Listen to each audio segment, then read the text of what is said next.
খাচ্ছে। এইদিকে মাম্পি রানী এসেছে জামাই ষষ্ঠী খেতে।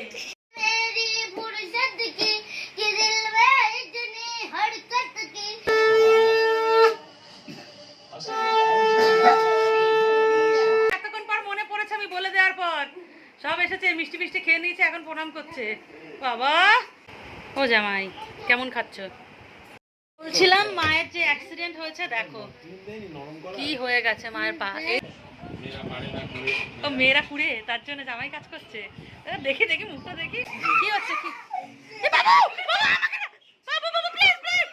নমস্কার বন্ধুরা, আমি সুপর্ণা। তোমরা সবাই কেমন আছো? আশা করি খুব খুব ভালো আছো।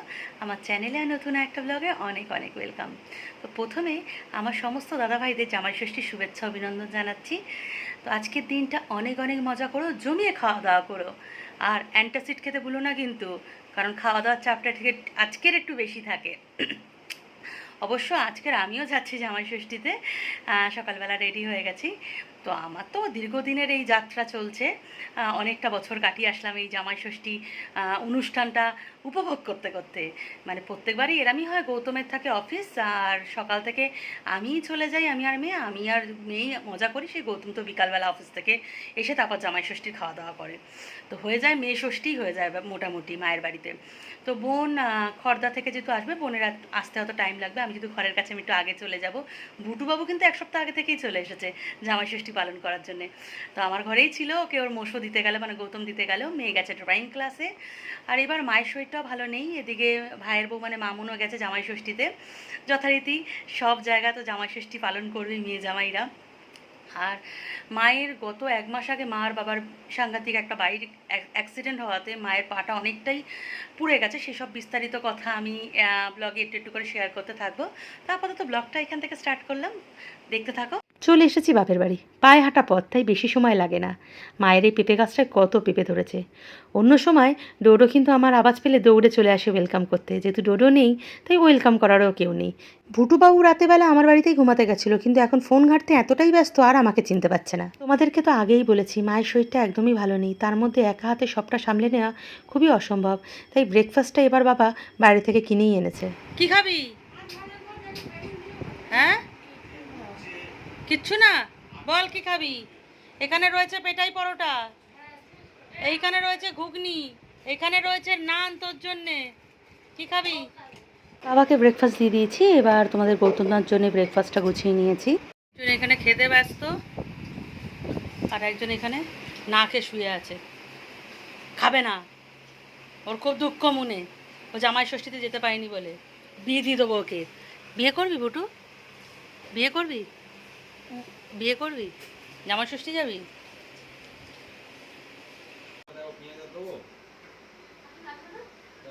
আমাদের বুটু বাবু আজকে ক্যামেরা করে দিচ্ছে। এইদিকে মাম্পি রানী এসেছে জামাই ষষ্ঠী খেতে, এইদিকে বুটু বাবুও নাকি জামাই। আমি তো জামাই, 3 নম্বর জামাই। মাটিতে বসা আমার একদমই বারণ। এখানে তোমাদের গৌতমদার হেল্প নিয়ে 5 রকম ভাজার সবজি, মাংসের আলু পেঁয়াজ কেটে নিয়েছি। তোমরা তাড়াতাড়ি বলো এই ফলটা কারা কারা খেতে ভালোবাসো। এই ফলটা কাঁচা অবস্থায় আমি গৌতম তো ভীষণ পছন্দ করি, কিন্তু পেকে গেলে একদমই পছন্দ করি না। আমি যদি বা খাই, মেয়ে আর গৌতম তো একদম পছন্দ করে না। এদিকে আবার আমার বাপের বাড়ির সবাই এই ফলটা পছন্দ করে। তো ভাইয়ের এক বন্ধু এইটা পাঠিয়েছে। চলো এবার রান্নাঘরে এই গরমে মা কি রান্না করছে দেখা যাক।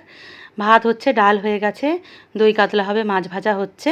আর এদিকে মা আজকে শো স্টপারকে প্যাকেট থেকে বের করছে, মানে মাটন। মাটন ছাড়া জামাই ষষ্ঠীর মেনু একদমই ভাবা যায় না। কি ঠিক বললাম তো? মাটন মানেই জিভে জল। এদিকে আমাদের ভুটু বাবু মাটন খায়ই না। মাম্পি নিয়ে যা।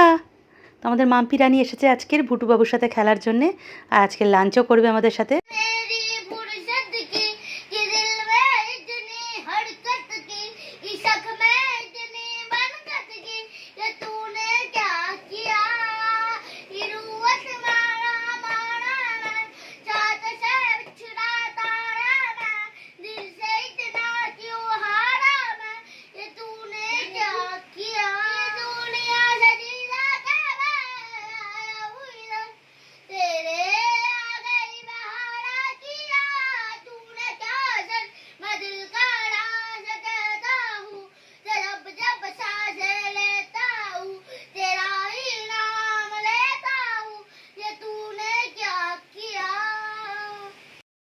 গানটা তো খুব ভালো গাইলি।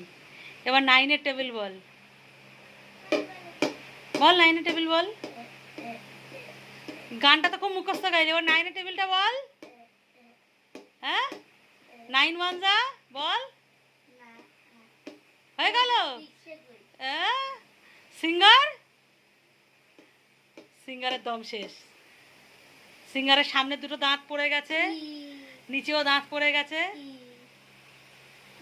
তোমাদের গৌতমদা একটা অদ্ভুত মানুষ, না পছন্দ করে ফল, না পছন্দ করে মিষ্টি। প্রথমবার যখন জামাই ষষ্ঠীতে এসেছিলো, মা ফল কেটে দিয়েছিল, একটাও ফল খায়নি। তারপর থেকে মা এইভাবে গোটা ফলই ওকে ধরে দেয়, এই ফল তো খাবে না, ছেড়ে দাও। মিষ্টিটাও ঠিকমতো খায় না, সেটাও আমরাই খেয়ে নিই। আর এদিকে ভুটুবাবুর ডান্স আর শেষ হচ্ছে না, ও ডান্স করেই পাগল। তো প্রত্যেকবার দুই জামাইকে একসাথেই জামাই ষষ্ঠী করা হয়, যেহেতু বোন আসতে দেরি করছে তাই মা গৌতমকেই আগে করে নিল, নাহলে অনেকটাই লেট হয়ে যাচ্ছে। হ্যাঁ, সব করে দিচ্ছি।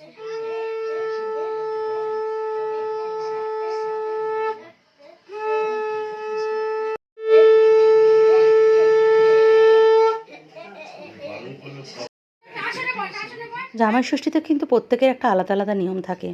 আমরা যেহেতু এদেশীয়, আমাদের নিয়মটা একটু আলাদাই। তো অনেকেরই নিয়মে দেখি যে জামাইয়ের সাথে মেয়েকেও, মেয়ে হোক বাড়ির নাতি নাতনি হোক, সবাইকেই ষষ্ঠীর পূজায় বসানো হয়, আশীর্বাদ করা হয়, ফল মিষ্টি খাওয়ানো হয়। কিন্তু আমাদের নিয়মে এটা নেই। কিন্তু ভুটু এতটাই জ্বালাচ্ছিল, মা বাধ্য হয়ে তিনজনকে বসিয়েই আশীর্বাদ করলো ধান দুপো দিয়ে।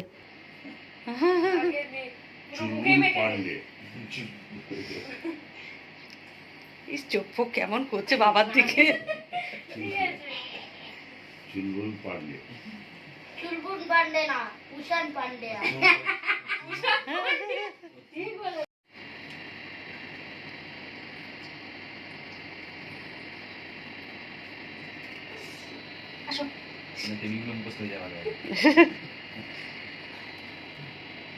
অবস্থা না,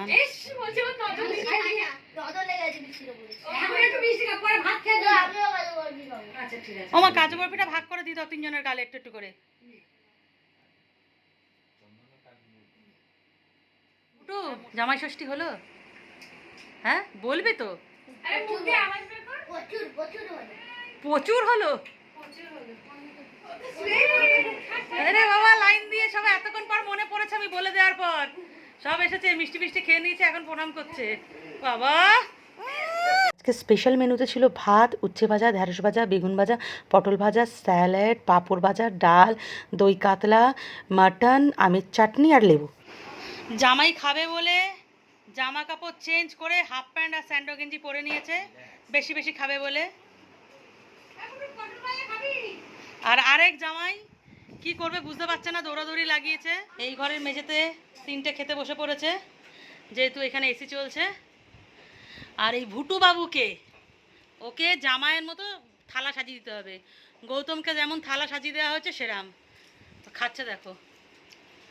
না নিয়েছে মাটন, না নিয়েছে মাছ, ওকে আবার ডিম ভেজে দিতে হলো। ও নাকি ভেজ খাবে, ভেজ।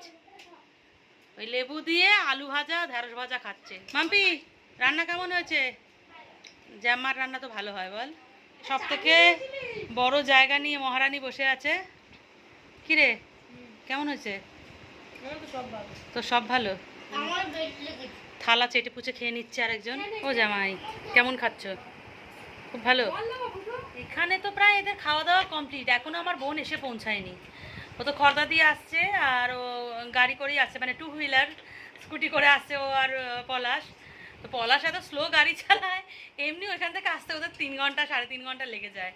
তো বোনকে যখন ফোন করছি 12টার সময় ওরা বেরোয়নি, মানে আস্তে আস্তে ওদের 3টে বেজে যাবে। তো যাই হোক, একজন করে খেয়ে নিচ্ছে, আমাদের একটু চাপ কমে যাচ্ছে আমার আর মায়ের। আর মায়ের যা পায়ের অবস্থা, তোমাদের তো বললাম মায়ের একটা অ্যাক্সিডেন্ট হয়েছিল। তো মার পাটা দেখাবো একটু পরে। তো মা ওই পা নিয়েই মানে খুঁড়িয়ে খুঁড়িয়ে সব কিছু করছে, মানে মায়ের পা আজকে সাংঘাতিক ব্যথা হবে রাতে। ওই অবস্থায় সব ফুচকেগুলোকে এখন খেতে দিচ্ছে, আর আমি তো ওঠা বসা করতেই পারছি না, কিছু করলেই পেটে ব্যথা হয়ে যাচ্ছে। তাও চেষ্টা করছি একটু হাতে হাতে মায়ের হেল্প করার। কি আবার ভাত খেয়ে ডান্স হচ্ছে, ওর বাবা যেহেতু চলে এসেছে, আজকেরই নিয়ে চলে যাবে পলাশ ওকে। হ্যাঁ, আজকে কবে বিরিয়ানি খাবি? ও রাতে নাকি বিরিয়ানি আনছো ওর জন্য? ও হো, একজন বসে আছে দেখ। ওর বাবার পাশে গিয়ে।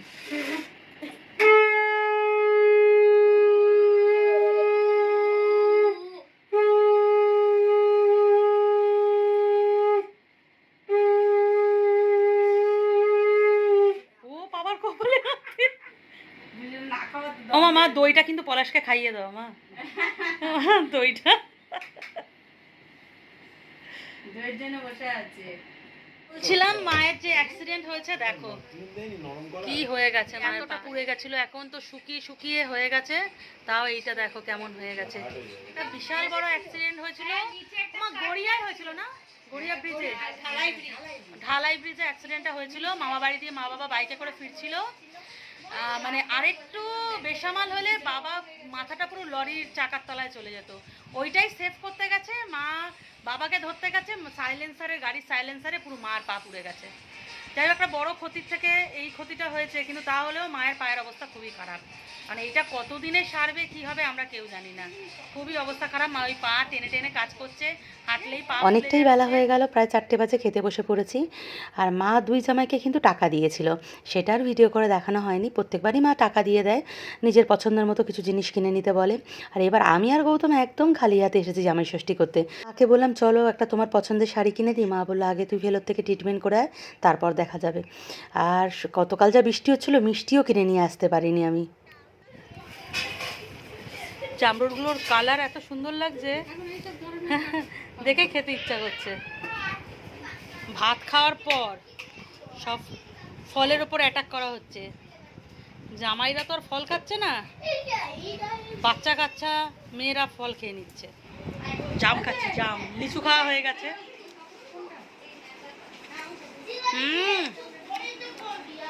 দারুণ।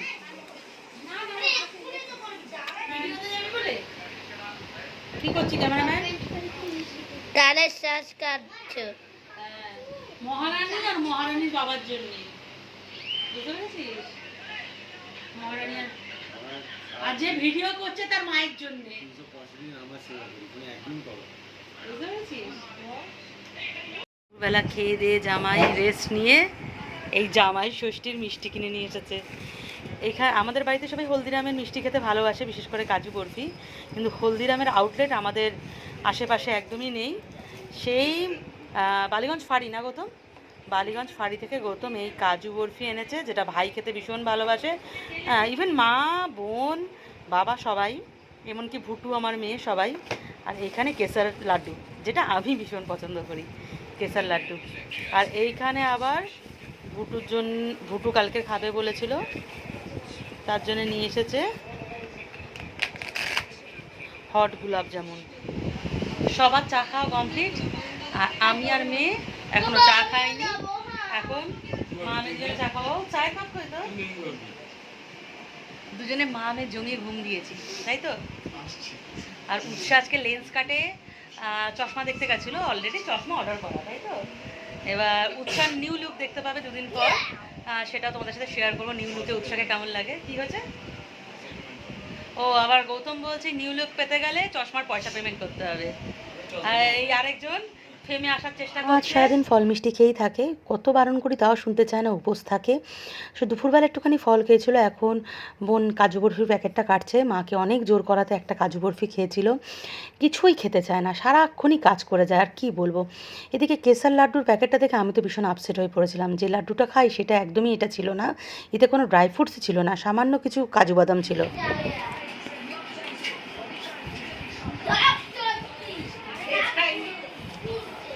উফ, খেলা দেখতে দেখতে জামাই ময়দা মাখছে।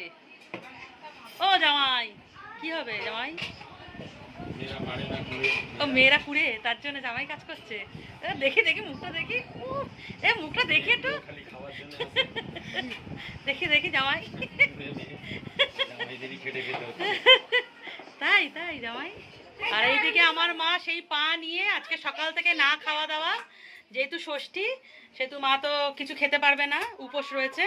আর এইখানে ছোলার ডাল সিদ্ধ হয়েছে, ছোলার ডাল হবে। হ্যাঁ,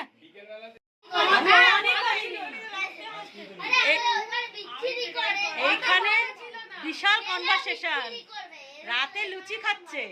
লুচি ছোলার ডাল, আবার কালকে সকালে পেটাই পরোটা খাবে তার প্ল্যান। আমার বোন সকালবেলা যাবে পেটাই পরোটা খাওয়ার জন্য রুবি থেকে পেটাই পরোটা আনতে। মা কি রান্না, ছোলার ডালটা তো বলতেই পারলাম না। ওদিকে গৌতম বলছে সকালবেলা আমি আর তুমি ছিলাম, রাতের দায়িত্ব অপর্ণার আর পলাশের। কিন্তু বোন চেয়েছিল ছাতুর পুর ভরা কচুরি করতে, কিন্তু সেই হিঙের কচুরি। তো আমি বললাম না করিস না, এই রাতে সকালবেলা মাটন মাছ খেয়ে আর হিঙের কচুরি খাওয়া যাবে না, সুতরাং এটা পেন্ডিং থাক, অন্য একদিন খাওয়া হবে। এখন ছোলার ডাল আর লুচি হবে, আর গতকালে চিলি চিকেন রয়েছে সেটা হয়ে যাবে। কি হচ্ছে কি? এ বাবু, বাবু, আমাকে না! বাবু, বাবু, please, please! গৌতম তো ময়দা মেখে দিয়ে গেছে, আর এদিকে মা লেচি করে নিচ্ছে লুচির জন্যে। ও মা, এত রিচ খাবার পর লুচি কেন খেতে হয় মা, সেটা তো বলো। কি ষষ্ঠীর জন্য রাতে ভাত খেতে নেই? মানে মনমার জামাই চব্য চস্য করে মাছ মাংস খাবার পরও রাতে লুচি খেতে হবে জামাইকে, কারণ আজকের আমাদের নিয়মে ভাত খেতে নেই। রেডি, সাথে গরম গরম লুচি।